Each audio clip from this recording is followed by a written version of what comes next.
नमस्कार दोस्तों, कैसे सभी लोग? उम्मीद करता हूँ सभी लोग स्वस्थ होंगे और मस्त होंगे। तीन लोग हो यहाँ पे, तीन लोगों में से एक क्वेश्चन है, जो इसका आंसर बताएगा उसको 500 रुपया इनाम दूंगा। क्वेश्चन ये है कि वह कौन है जो लोगों से माफ़ी मांगता है? वह कौन है जो लोगों से माफ़ी मांगता है फिर लोगों को मार देता है? वह कौन है जो लोगों से माफ़ी मांगता है फिर लोगों को मार देता है? इसका आंसर क्या होगा? जो इसका आंसर बताएगा उसका 500 रुपया इनाम दूंगा। आंसर जो बताएगा 500 रुपया इनाम दूंगा। 500 रुपया नोट यहाँ पे रखा है, ठीक है। इसका जो आंसर बताएगा 500 रुपया इनाम दूंगा। कौन बताएगा? फटाक से आओ।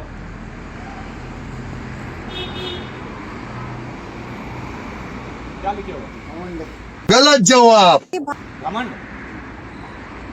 घमंड नहीं, घमंड थोड़ी मारता लोगों को। घमंड मारता है, घमंडी मारता है। घमंड घमंड नहीं। आह निकलती रही मुझे अभी मजा आएगा ना भिड़ो।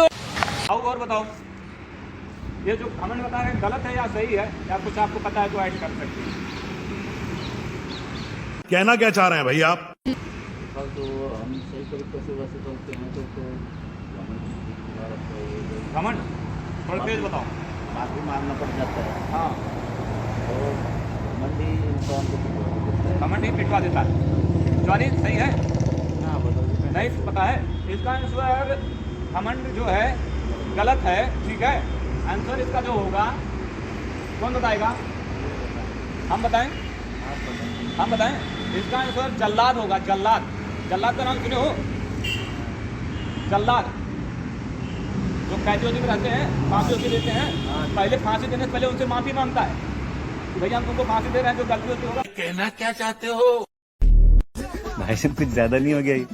मतलब कुछ भी तो ये इसमें तो मुझे माफ करना, और फिर फांसी पे चढ़ा देता है। इसका आंसर क्या होगा? जल्लाद। इसका आंसर क्या होगा? जल्लाद। आप लोगों को वीडियो पे पता होगा तो वीडियो के कमेंट में जरूर बताएगा इसका आंसर क्या होगा।